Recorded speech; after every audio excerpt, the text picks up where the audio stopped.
25 first? IT first. IT first. Perfect. IT. It. Okay.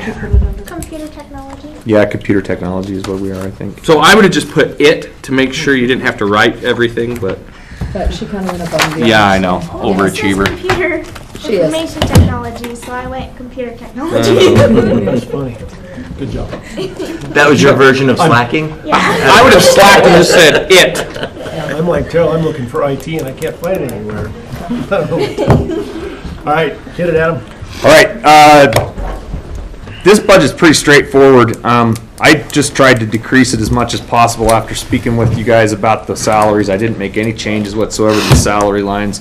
With the exception of I did cut out one cell phone stipend. I asked for one extra one last year and we didn't use it because it was anticipated that we would give it to the IT, the network administrator who came in, who was only with us for a little while.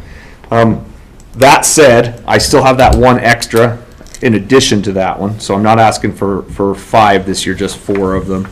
Dorian has increased on his CDP plan to step 3 and finished it, so he is on the last step now, which means we're going to start sending him some trainings. So other than that, my biggest changes are I combined the office supplies list and the operating supplies list. Real quick, back to Dorian. Yes. Is that, when he gets to his last phase, is that salary gonna need to change? Yes. So What grade is that gonna need? So to his be? current, we have an SRA put in right now to move him to grade 12. His signed last one. will be grade 14, Okay. step Didn't we 1. sign one So we already? wanna Yeah, budget we this. did that one. Yeah. So we wanna budget this for grade 14 in anticipation of. That's right. And it's actually that IT security line right there, that's the salary he's gonna move into. And then, or the network admin line, I should say. That IT security line, it's been in there a while, and I think that we combined that to pay some of the other. That PC tech position, though, we will be backfilling that PC tech. Okay, so, At that Oh. salary. at So the it's already So- budgeted. It's already just- in His there. name will just move. His name will Got it. just change Thank you. lines. So I Yep. just wanna It make won't sure be we didn't miss Cameron that. in there. So the line, the name that's in the network admin right now will go away and we'll replace it. Correct, it'll be Yes. Dorian, Dorian. yeah, Okay. and he's finished, like I said, out of that CDP plan, he's finished 3 of the 4 steps. So he's at the point now where we're gonna have to send him away to get a little bit of that final training, but he's just killing it. Is he pretty excited about that? He's so good. It took him a while to have the bandwidth to get to it because he's one of those guys that if he hears something going on in the office that needs done, he goes and does it.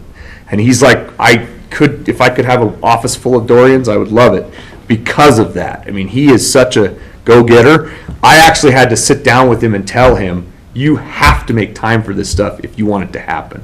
Because here we are, we talked about being done in 6 months. We're 6 months in and you are only here. And he's like, oh no, but I've been studying it. I said, well, you need to make the time to get the certifications. And I had to basically take some of his PC work away and do some of it myself so he could do it.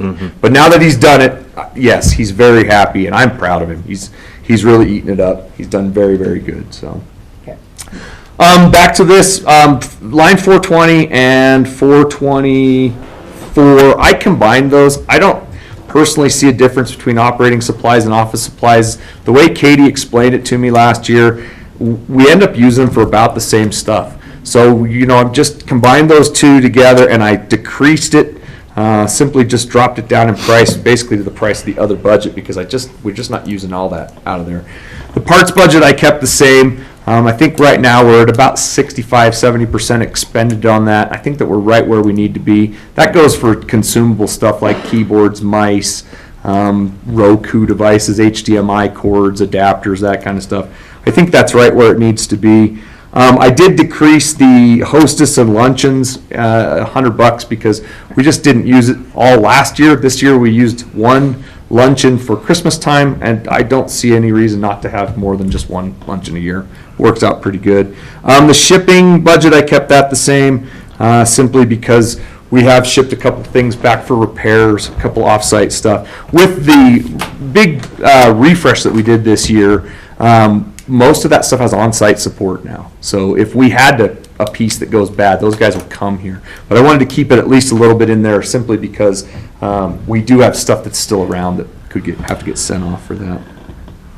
With the maintenance computer, I did increase that by 2,500, and the reason for that is that we rolled a couple additional things into that budget over the last year, and the primary one is the Eaton maintenance on our UPS device. That was the system that we had to pay a catch-up fee on last year to get that back up and running. It is up and running now, and I just want to make sure we continue with the maintenance on it because they cover everything on it if we're current on that maintenance. Then the big budget item is the software support, and I left that exactly the same because it turns out that with the extra stuff we've taken in, Tyler, the Muni, the Eagle Recording, the CityWorks, the Esri, what we increased it to last year, I guess I did increase that by a couple $1,000s, about $2,900, but we're right smack on with that, and that actually covers everything we have. It also includes that we had relicensed office for the entire county, so there's no questions there. That covers our exchange licenses that are for everybody. It covers our Sophos licensing, which is absolutely imperative that we have that. You guys saw that cybersecurity thing that we went and talked about. It's imperative. Yeah, we have to have. Did you call it a terror show? Oh, Yeah. it was pretty. It's pretty bleak. It's pretty stark. That also includes the licensing on our new Palo Alto firewalls, which we are just about ready to cut over to. We're just waiting on Dorian to do it. So then the next budget down, CWD Software Maintenance. I'd like to change the title of this one. CWD Software Maintenance to Court Security Maintenance, Software Maintenance. I decreased that in half. We just have not, going back and looking at it, it has not been used for what it was allocated for. Gordy would like to use it for things like cameras and things that went with that team. It sort of relates to that, but I've simply decreased it in half because the only thing we've been asked to pay for out of it this year is some additional hardware devices that they needed. We bought them some new intercoms and a little bit of new wiring stuff. We're still, I think there's more than 2,500 left in that budget now. And I talked with Ballard and told her I'm going to give back some of that money so that you might put some of that into her budget. And she said, okay, so I've cut that one in half right there. The same for the repairs and maintenance of office equipment. I decreased that by $1,500. Again, we didn't use very much of that last year. That's one for printers and things. Most of the departments cover their own printer maintenance and their own toner. I actually have a plan I'd like to introduce to you guys sometime later about getting rid of a lot of the desktop printers in lieu of copy machines. There's a lot of money to be saved there in the long run. The per print price on a desktop printer 10 times what it is on a copy machine. So when I was at Convergys, we did a big plug to take all the desktop printers away from the entire company. We put in multifunction devices with secure print, which means that if you printed something, you had to show up at the printer and type your name in to get that. That decreased the amount of printing by like 60% across the entire company because people realized when they got to the printer, they didn't need their stuff. So future to be determined. It's something I think we can save a lot of money on. Can you do that like before this budget year? Get that analysis and stuff to it? I can get you some numbers, absolutely. I don't know how quickly we could implement it, but Well, basically what you'd have to do is you're talking, look at what it costs to lease one of those copy Yep. machines per department Per is probably what you'd have to have, or even pooled. I mean, a good example would be the treasurer's office, right? We've got one copy machine in there, but then we also have 4 printers across the front, 2 on the side. Every single desk has one. There's, you're talking upwards of 10 printers in addition to one copy machine, and we can eliminate all 10 of those printers. And like, The only ones that keep basically in like immediately. those ones is like ones that you use for like printing. The receipt printers. That's it. You got to keep the receipt printers, and if there's a color one, if the copy machine's not color, you might want to keep one color one. But there's a large cost savings to be realized there across the entire county, I think. So. Yep. We'll find it.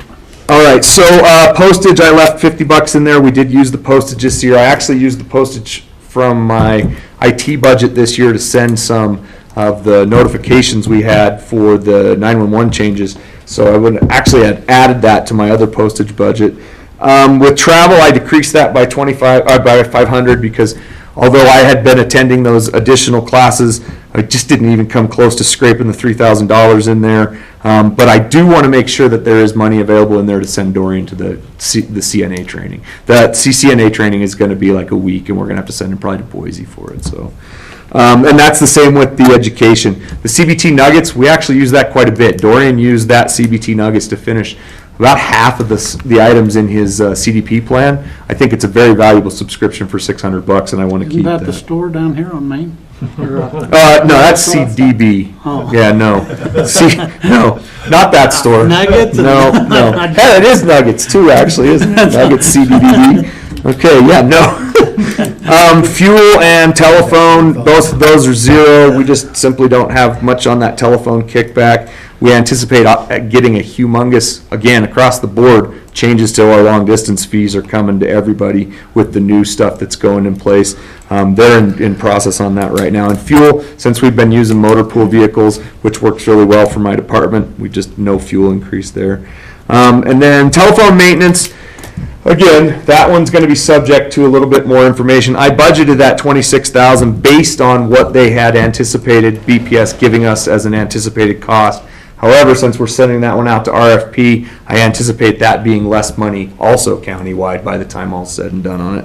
But I did leave it at what they had guesstimated we'd be budgeted for just in case. Contract services, internet, basically decreased that by the difference because we were able to recognize some cost savings through direct communications.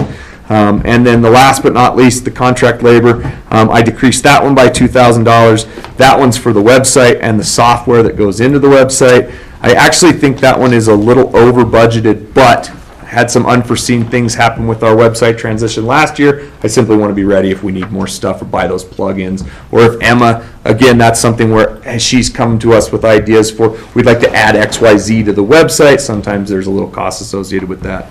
So I left it pretty much in there the same.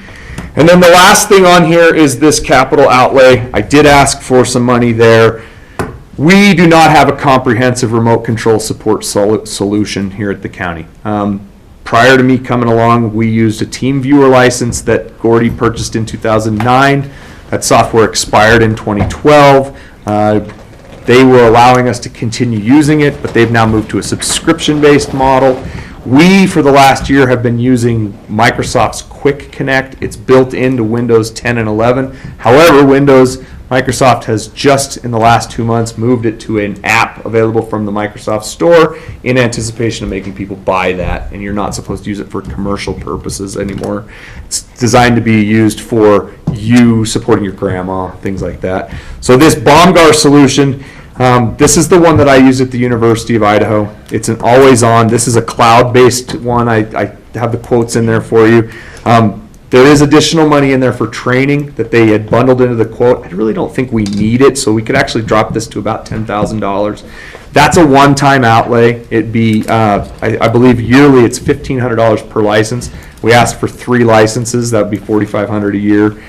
That would allow us to basically have every computer in the county, in addition to the Active Directory that we're already inventorying these things with. This would allow us to be able to start an on-demand support session with or without the person at the desktop. It also records the entire support session. It offers software patch support. You can push software with it. You can deploy software. It's simply a force multiplier. My department, as I mentioned in our budget cage match, we're a little bit stretched thin at times. I've got 2 people in my department who don't do anything IT related as it comes to touching computers and deploying computers.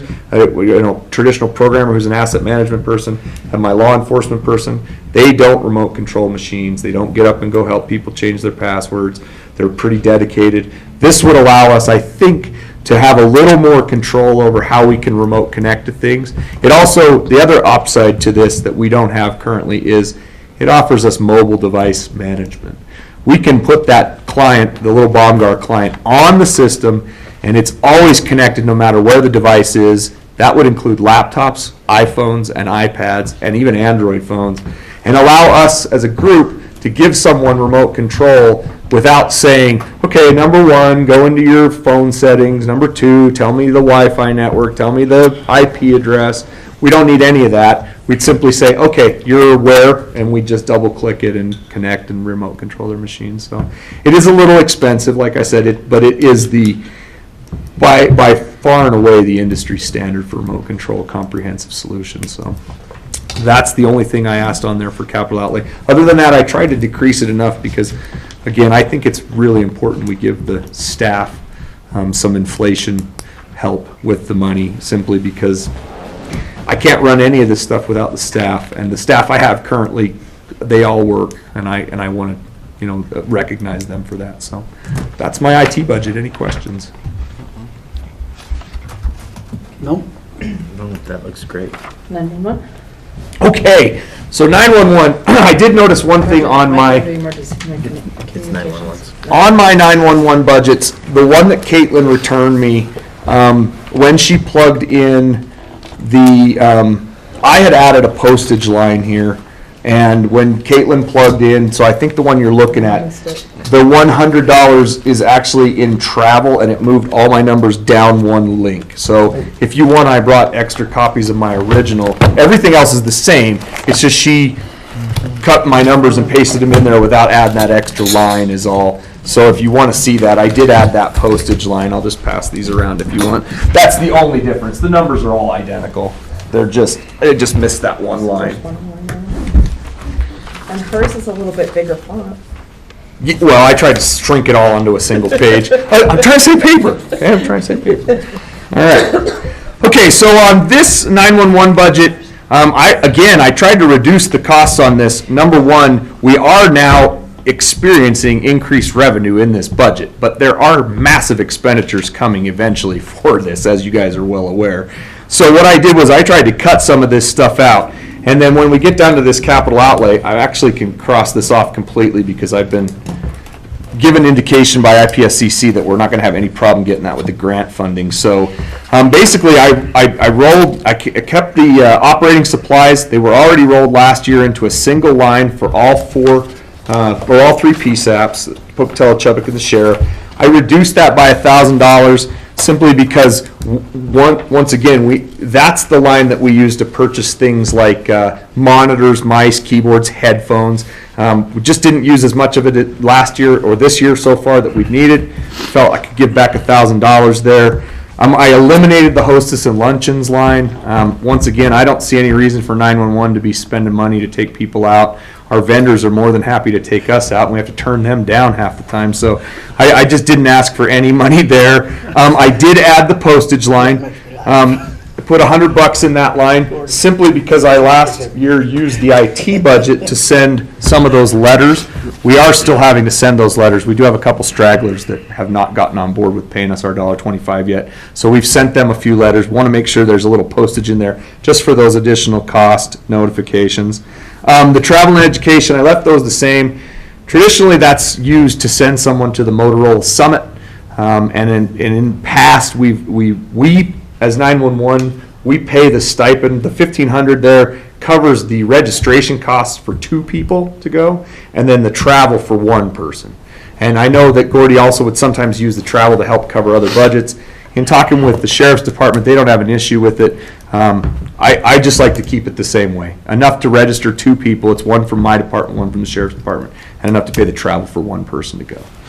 And then the power, I increased those simply by $500 each just to cover the fluctuating costs of power as it started to rise slightly. We haven't seen nearly $500 increase yet, but I just know everything else is going up so rapidly that it would be crazy, in my opinion, to think that we're not going to hit that. The telephone services is the long distance service. I decreased that by 50 because we simply are not hitting that number. Year over year, we're under around 250, so I dropped it to 300 to give a little bit back there. The US West line fee, same thing. I just looked at this historically. We're generally under. Was budgeted at 125. It usually comes in around 115, so I simply gave 5,000 back out of that budget because I don't see an issue covering that. Hostage and detectives phones, once again, I just budgeted the same amount because these are the same month year over year. I don't know if that's something long-term we'd want to move out of 911 and give to the Sheriff's Department. I haven't had any discussions with them about it, but it would make sense. They're their phones. I also get billed for a prosecutor phone that 911 pays for out of that same line. I don't know if long-term, it's not a lot of money, $400 and some a year. We went to move that back into one of those other budgets eventually. I don't know. The software support and upgrade, I left that exactly the same. That is for our non-Motorola equipment, and I don't anticipate any additional fees this year on those. Rapid SOS, Alert Sense, Firefighter. We are working through a partnership with Wes and the EOC on getting more alert sense utilization. That also covers the Rapid SOS. We've got some ideas where we could possibly eventually put those back into the counties who use them. But again, for this year, we haven't gotten that far yet, so we're going to leave it. The BLM land fees, those are the same, don't have a choice. Tower land leases and console.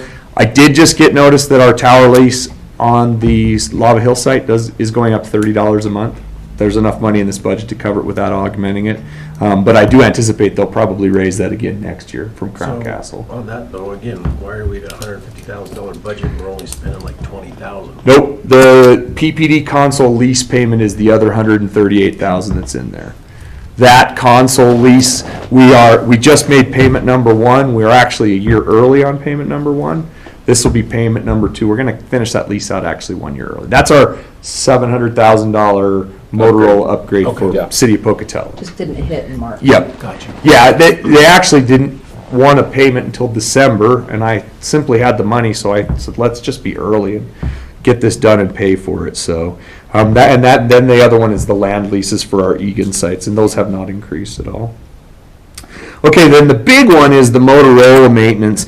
Now this one covers our Vesta 911, our Spillman, our Astro radios, our statewide radio charges, our charges for the connection to the statewide core via Syringa. There's quite a bit of stuff that's in there.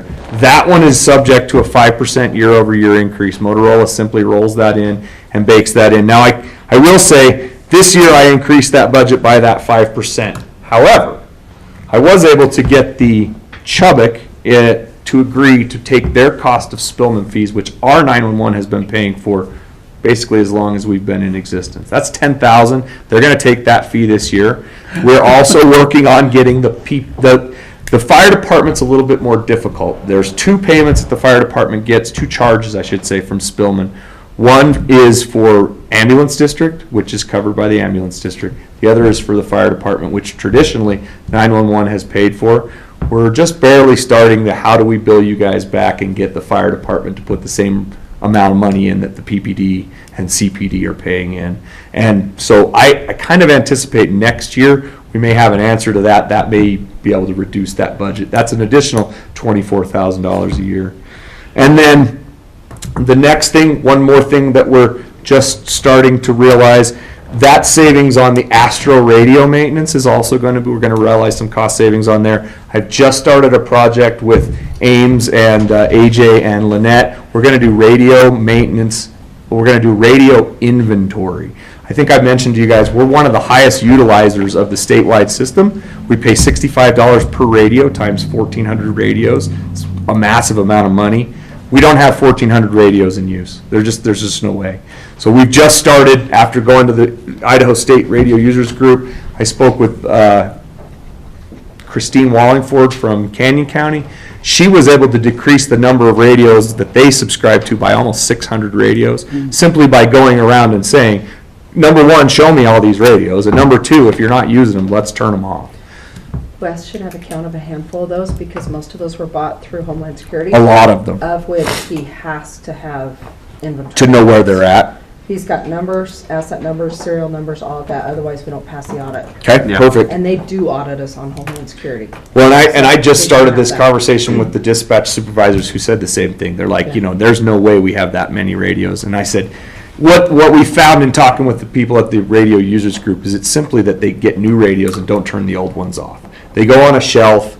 You walk into PPD's dispatch and they've got a pile of radios, and they said, well, that's our parts pile. And I said, well, that's fine. I don't have any problem with them being parts pile, but I don't want to pay an active subscription for one that's sitting there with no battery in it. So that I feel will be a substantial savings for us. Again, just barely starting it. We'll be plugging those into City Works so we can track that in the future. Yeah, we could. We should. Yeah, absolutely. I don't see why we shouldn't. All of that should be tracked as asset. Yep, absolutely. Until disposition of whether it goes to parts or to whatever, as long as it's a property item that we track, we need to have accountability on. Yeah, I agree completely with that. That's actually an excellent idea. Then we'd have any given in time, we wouldn't have to go to these guys and ask for a list. We could simply generate a Those list. should all have stickers on them, county stickers, and they should be in our system because if the Homeland Security is going to audit us, We gotta they're know where out of they our are. books.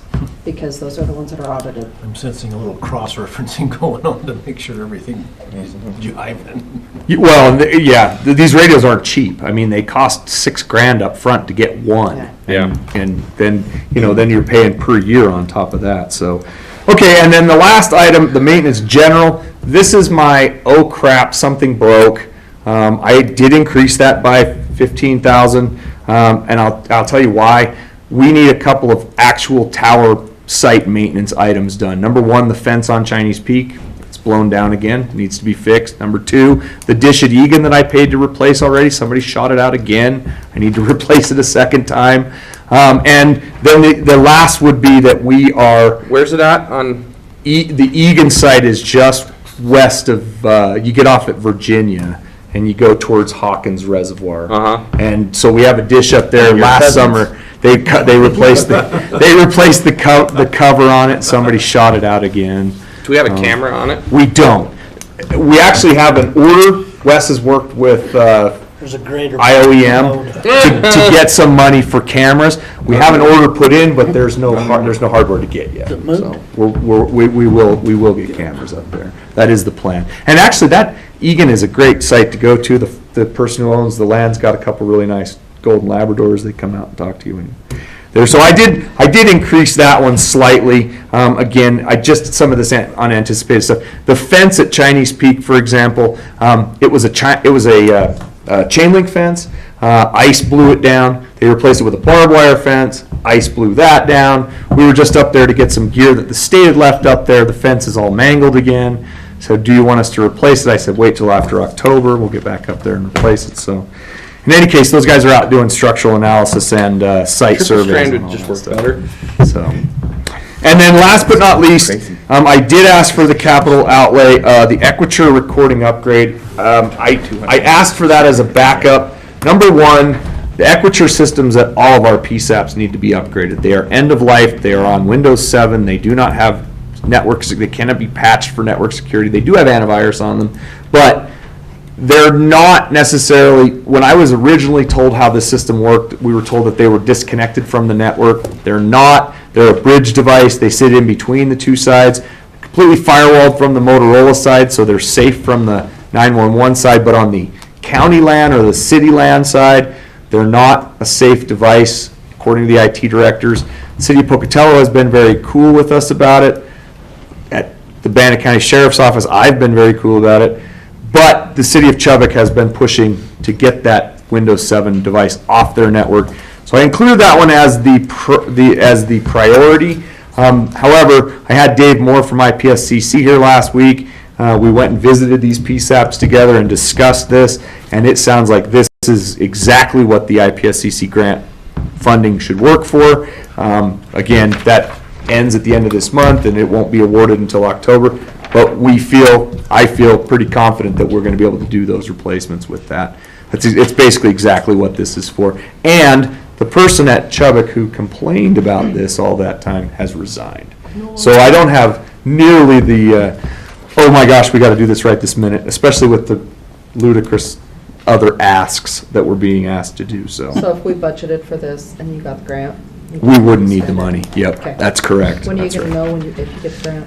I'm due to turn them in by the end of this month. I'm simply only waiting for Pocatello's numbers for theirs. I've got everything else collected. I will have it turned in by the end of the month, and I believe they'll say if they're awarded by the end of, I want to say August. Okay, so we need to 28. budget for this. It wouldn't be a bad idea to budget for it, but again, I don't think we're going to have to expenditure it. I just want to make sure that, again, that's the priority one, should any of them get done, so. Well, budgets have to be done August 3rd, so it'd be better to have it in here and not need it. And not need it. Yeah, and that would be cool. Yeah, absolutely. We can bank it if we don't need to. Yeah, I think that's it for 911. Yeah, I had my notes. Oh, the only thing I noted was that I did add that postage to it. Again, simply to make sure we can continue to alert those guys as we change our fees if we do anything else with it. So. Come see us, we can put holes in those so you can replace that page. Okay. Thank you. Yeah. Any other questions? Nope. All right. No, very, very good. No, that's